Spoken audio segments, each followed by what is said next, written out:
Okay, colleagues, one thing I forgot to show you is actually how to maintain this.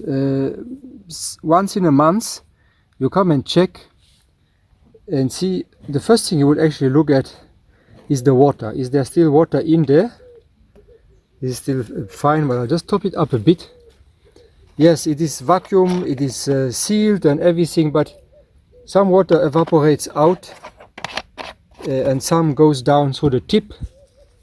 So that is always the issue. Then the other thing you need to look at, there is some air coming through, especially when the soil is very dry. There will be air coming through the tip.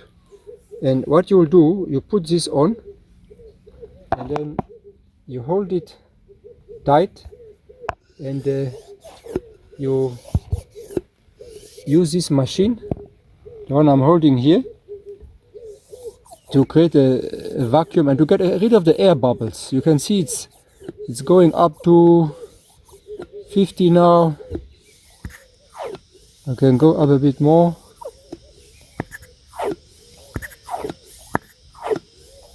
I think I'm fine like that at 50. And then you get the air out here and then you put this on. There will be air on top here, but don't worry about that. The thing is, we don't want bubbles in, and we want to create a complete vacuum in this column, because that is what will actually sucking in the water from the soil. And then when the vacuum is getting smaller, this is also getting smaller, so it shows wet. And when the soil drains water out of this, then the vacuum becomes bigger, and the tension, it shows like a higher tension, which is like, it's like a mock root system you will have here. So that is what you will do. You just check, like I said, you open, see after once in a month. That can even, depends how dry your soil is. If your soil is not too dry, and then you don't need to do this, even you can wait maybe even 2 months.